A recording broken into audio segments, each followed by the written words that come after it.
Oke, bismillahirrahmanirrahim. Assalamualaikum warahmatullahi wabarakatuh.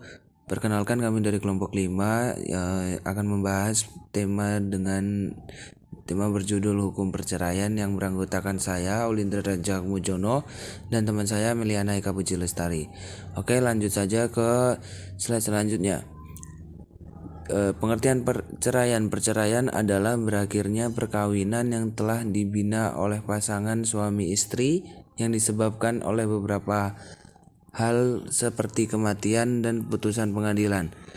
Dalam hal ini, perceraian dilihat sebagai akhir dari suatu ketidakstabilan perkawinan di mana pasangan suami istri kemudian hidup terpisah dan secara resmi diakui oleh hukum yang berlaku. Kemudian slide selanjutnya yaitu perceraian dalam undang-undang. Perceraian dalam undang-undang yang sudah tertulis di Undang-Undang Nomor 1 Tahun 1974 bahwasanya perceraian itu ada tiga alasan. Yang pertama yaitu karena kematian salah satu pihak, kemudian yang kedua adalah karena ketidakpercayaan atau ada masalah dalam rumah tangganya, dan yang ketiga adalah atas keputusan pengadilan hakim. Terus selanjutnya kemudian selanjutnya dalam pasal 65 Undang-Undang Peradilan Agama Nomor 7 Tahun 1989 juga dinyatakan bahwa perceraian hanya dapat dilakukan di muka sidang pengadilan setelah pihak pengadilan berusaha dan tidak berhasil mendamaikan keduanya. Gitu.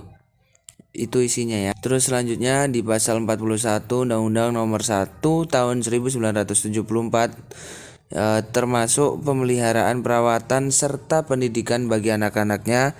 Selanjutnya dalam Undang-Undang Perkawinan juga ditegaskan bahwa untuk melakukan perceraian harus ada alasan yang kuat untuk menjadi dasar terjadinya perceraian. Kemudian lanjut di pasal 39 2 Undang-Undang Nomor 1 Tahun 1974 yang berbunyi untuk melakukan perceraian harus cukup alasan bahwa antara suami istri itu tidak dapat hidup rukun sebagaimana suami istri. Oke, next ke slide selanjutnya. Kemudian selanjutnya perceraian dalam Undang-Undang Nomor 1 Tahun 1974 itu yang pertama putusnya perkawinan karena syikok. Syikok itu pertengkaran dalam rumah tangga yang bisa menyebabkan terjadinya perceraian. Yang kedua yaitu putusnya perkawinan karena nusyus. Nusyus itu bisa diartikan dengan tidak taatnya istri kepada seorang suami. Nah, ulama juga menjelaskan nusyus itu dengan dua kriteria. Yang pertama, ini nusyus bisa terjadi ketika istri keluar rumah tanpa seizin suami atau melakukan hal-hal tanpa seizin suami ataupun tanpa mendapat izin dari suami. Yang kedua yaitu bisa jadi nusyus itu terjadi karena istri tidak mau diajak berhubungan bersenggama gitu. Next slide selanjutnya yaitu perceraian dalam Undang-Undang Nomor 1 Tahun 1974. Yang pertama alasannya terjadinya perceraian karena kematian salah satu pihak yang sudah saya jelaskan tadi. Yang kedua karena memang ingin bercerai, dan yang ketiga atas keputusan pengadilan. Gitu.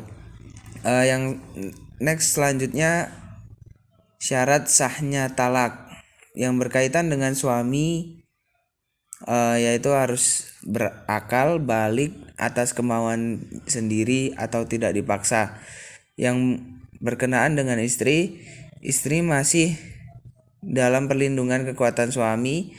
Istri yang terikat dengan perkawinan yang sah dan belum habis masa iddahnya dalam talak raj'i. Terus yang kemudian yang berkenaan dengan sigot dan talak, yang berkenaan dengan paksaan dan talak gitu. Next, hukum perceraian dalam Islam. Perceraian akan menjadi wajib apabila atas putusan hakim dalam hal terjadinya perselisihan yang berkepanjangan antara suami dan istri. Sudah diadakan upaya perdamaian namun tidak terjadi perdamaian alias tetap saja selalu bertengkar. Jadi bisa dikatakan cerai itu wajib. Terus yang kedua, haram. Adapun hukum talak menjadi haram apabila ikrar talak dilakukan tanpa adanya alasan yang jelas. Yang ketiga, makruh, yaitu hukum asal dari talak itu sendiri. Yang keempat, sunnah ataupun sunnah. Adapun hukum talak bisa menjadi sunnah apabila suami tidak sanggup lagi membayar dan mencukupi kewajibannya atau nafkahnya, atau perempuan tidak mampu menjaga kehormatan dirinya. Mungkin itu bisa jadi. Mungkin selanjutnya akan dijelaskan oleh Mbak Meli. Terima kasih. Sebelumnya Mas Indra, yaitu yang pertama putusnya perkawinan karena talak. Talak merupakan suatu perbuatan yang dilakukan oleh seorang suami berupa menolak berlangsungnya perkawinan. Adapun talak dengan cara yang lazim digunakan untuk menghentikan perkawinan, sedangkan yang dimaksud di sini adalah perceraian dengan mengucapkan ikrar talak yang langsung jatuh, yaitu ikrar talak yang diucapkan dan jatuh tanpa ada syarat apapun, juga tidak disadarkan pada waktu yang akan datang maupun adanya penangguhan jatuhnya talak.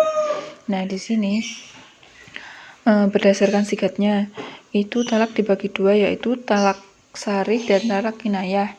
Talak sarih yaitu makna sarih adalah tegas, yaitu kalimat yang terang, tidak ragu-ragu lagi bahwa yang dimaksudkan adalah memutuskan ikatan perkawinan, seperti ucapan engkau tertalak atau saya ceraikan engkau, seperti itu. Yang kedua yaitu talak kinayah. Kinayah berarti sindiran, yaitu kalimat yang masih ragu-ragu sehingga boleh dan dapat diartikan perceraian itu perceraian nikah atau yang lain. Contoh, pulanglah engkau ke rumah orang tuamu. Kata kinayah dalam hal ini bermakna ganda, yaitu talak dan selain talak. Adapun yang menjadi perbedaan dan adalah talak dan niatnya. Talak itu jatuh bermacam-macam cara penyampaiannya yang bisa menunjukkan berakhirnya hubungan perkawinan, yaitu kata-kata atau dengan mengirim surat kepada istrinya. Yang pertama itu talak disampaikan dengan mengirim utusan.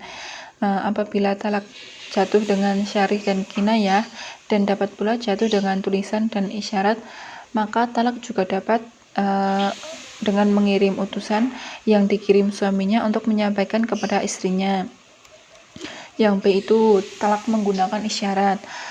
Bagi seorang yang bisu, isyarat adalah membuat orang lain memahami keinginannya, karena isyarat disamakan dengan ucapan dalam hal menjatuhkan talak. Akan tetapi sebagaimana ulama mensyaratkan orang bisu tersebut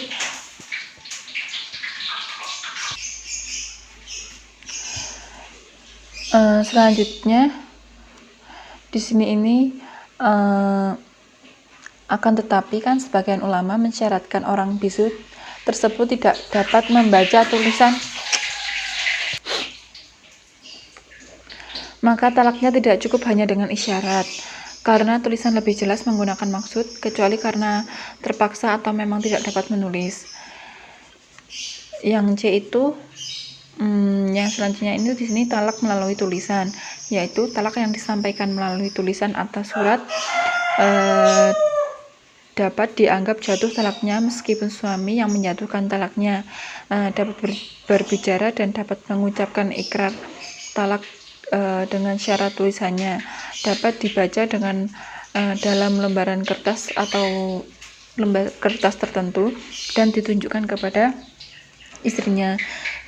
Yang kedua ini ada cara menjatuhkan talak. Di sini ada dua, dan yang ketiga itu tetapi bukan termasuk talak sunni yang juga talak bid'i. Talak sunni yaitu talak adalah yang talak yang dilaksanakan sesuai dengan ketentuan hukum Islam atau bersandar pada Al-Quran dan As-Sunnah. Dan talak yang dijatuhkan ketika istri dalam keadaan masuk suci yaitu belum digauli kemudian dibiarkan sampai habis masa iddahnya. Yang kedua itu talak bid'i. Talak bid'i adalah talak yang dilarang, yaitu talak yang dijatuhkan pada waktu istri dalam keadaan haid atau dalam keadaan suci, tetapi sudah dicampuri pada waktu suci tersebut. Nah, yang ketiga ini kan bukan termasuk talak sunni dan juga talak bid'i, yaitu talak yang termasuk dalam kategori ini biasanya dijatuhkan. Yang pertama itu talak yang dijatuhkan terhadap istrinya yang belum pernah haid atau menopause. Yang kedua itu talak yang dijatuhkan terhadap istrinya sedang hamil. Nah, di sini tuh selanjutnya ada talak keadaan istri yang ditalak. Selanjutnya di sini ada 3.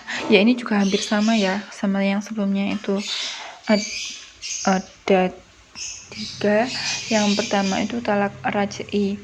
Talak raj'i itu yang masih memungkinkan suami rujuk kepada bekas istrinya selama dalam masa iddah atau berkurangnya hak talak yang dimiliki oleh seorang suami. Yang kedua itu talak bain. Talak bain adalah talak ketiga yang dijatuhkan kepada istrinya dan suami tidak memiliki hak untuk kembali kepadanya. Yang ketiga ini ini di sini salah nulis ya. Talak tebus atau kulu itu juga bukan termasuk talak bain dan talak raj'i. Ini kulu sendiri berarti perpisahan istri dengan imbalan harta dari asal kata kalus saub yang berarti melepas pakaian, karena istri adalah pakaian yang dijelaskan dalam surat Al-Baqarah ayat 187.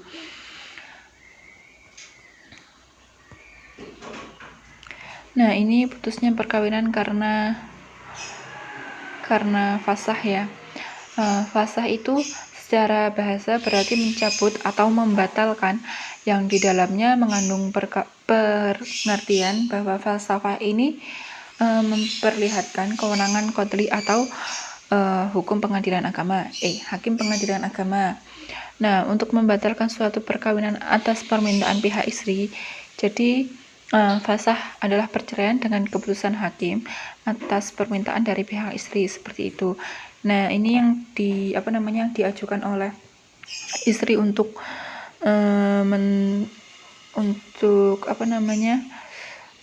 minta untuk perceraian dengan cara fasah, yaitu suami sakit gila. Yang kedua itu suami menderita penyakit menular yang tidak bisa diharapkan kesembuhannya. Yang ketiga, suami tidak mampu atau kehilangan kemampuannya untuk berhubungan. Yang keempat itu suami itu miskin atau jatuh miskin sehingga tidak mampu memberikan kewajiban nafkah terhadap istrinya. Yang seterusnya itu istri merasa tertipu baik mengenai nasab atau keturunan suami, kekayaan atau kedudukan suami. Yang selanjutnya suami makfud atau hilang tanpa adanya keterangan yang jelas dalam jangka waktu yang lama, minimal 4 tahun, seperti itu. Yang di sini yaitu selanjutnya ada putusnya perkawinan dengan sumpah li'an.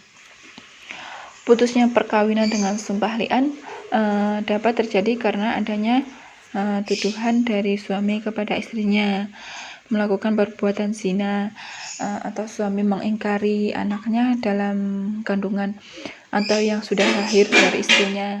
Adapun li'an berarti sumpah atau mengutuk, karena seorang yang melakukan perceraian dengan cara li'an, pada sumpahnya yang kelima dia bersedia meminta kutukan Allah apabila terjadi sumpahnya telah dusta. Yaitu di sini ada beberapa. Yang pertama, suami bebas dari hukuman jelas, juga bebas dari hukuman menuduh zina. Yang kedua, dilakukannya hukuman zina terhadap istrinya. Yang ketiga, suami istri bercerai selama-lamanya. Yang selanjutnya, istri menjadi haram terhadap suami. Yang keempat, anak yang lahir bukan anak suami yang dinasabkan kepada ibunya. Selanjutnya di sini ada zihar.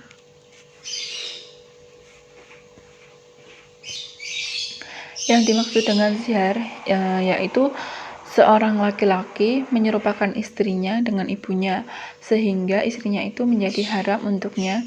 Dan bila seorang laki-laki mengatakan seperti itu dan tidak diteruskan dengan talak, maka ia wajib membayar kafarat dan haram bercampur dengan istrinya. Nah, di sini tuh adapun orang yang bisa melakukan zihar adalah seorang suami yang sudah balik, sehat akalnya dan muslim, sedangkan perempuan yang ditalaknya secara zihar adalah yang sudah menikah dan masih sah menjadi sah istrinya. Di sini tuh yang suami yang sudah melakukan zihar itu wajib membayar kafarat, yaitu di sini tuh menurut Sumiyati yang ketentuan untuk membayar kafarat yaitu yang pertama itu menjamin makan 10 orang miskin, yang kedua memberi pakaian kepada 10 orang miskin, yang ketiga memerdekakan seorang budak, yang terakhir itu dapat diganti dengan puasa selama 3 hari berturut-turut. Di sini selanjutnya juga ada putusnya perkawinan karena nuyus itu di antara keduanya itu pasangan seorang suami istri adalah karena sebab lain yang bisa menyebabkan terjadinya pertengkaran atau sikap. Dapat terjadinya itu disebabkan oleh kedua pihak, suami atau istri yang salah satu dari keduanya, dalam hal sikap yang berarti sudah tidak dapat diatasi, sehingga menurut pertimbangan para hakim yang mengurusnya itu perlu diadakan perceraian, karena dengan perceraian dianggap lebih menjamin kemaslahatan kedua setelah setelah perceraian. Mungkin hanya demikian pemaparan yang dapat kami sampaikan dalam hukum perceraian ini. Mungkin ada yang belum jelas. Setelah ini bisa dilanjutkan dengan melalui WA Group untuk diskusinya lebih lanjut. Apabila ada kekurangan kami mohon maaf. Wassalamualaikum warahmatullahi wabarakatuh.